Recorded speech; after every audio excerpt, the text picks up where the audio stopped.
சிந்துவை பொறுத்த வரைக்கும் ஒரு விஷயம் நடக்கணும்னா அவ இந்த எக்ஸ்ட்ரீமுக்கும் போவா. சிந்து சொன்னதெல்லாம் பொய்ன்னு நிரூபிக்கிறதுக்கு நாங்க போராடிக்கிட்டு இருக்கோம். நாங்க ப்ரூவ் பண்றதுக்குள்ள அவ எல்லா சாட்சிகளையும் அழிச்சிடுவாளோன்னு எங்களுக்கு பயமா இருக்கு. சிந்து கிட்ட இருந்து சிவாவை காப்பாத்தி நீங்க தான் ஸ்னேகாவோட சேர்த்து வைக்கணும். நான் சிந்து மேல கொடுக்கற கம்ப்ளைண்ட் எவ்வளவு சீக்கிரமா அவ மேல நீங்க ஆக்ஷன் எடுக்கிறீங்களோ அது எனக்கும் சிவாவுக்கும் நீங்க செய்யற பெரிய ஹெல்ப்பா இருக்கும் சார். இல்லன்னா நான் செத்துருவேன். அன்னைக்கு எங்க அப்பாவும் சிவாவும் என்ன காப்பாத்திட்டாங்க.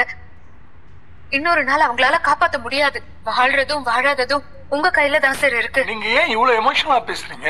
யோசிக்கிறத நிறுத்துங்க. சில உண்மைகளை உடனே கண்டுபிடிச்சிடலாம். சில உண்மைகளை கண்டுபிடிக்க கொஞ்சம் நேரம் ஆகலாம். உணர்ச்சி வசப்பட்டு எந்த தவறான முடிவும் எடுத்துடக்கூடாது. உண்மை இருக்கிற பட்சத்துல நீங்க தான் இந்த கேஸ்ல வின் பண்ணுவீங்க. எடுத்துக்கிறேன். அதுக்கு முன்னாடி நான் சிவா கிட்டே கொஞ்சம் பேச வேண்டியது இருக்கு. ஸ்னேகா, நீ இமீடியட்டா சிவாக்கு கால் பண்ணி கமிஷன் ஆபீஸ்க்கு வர சொல்லு. ஓகே.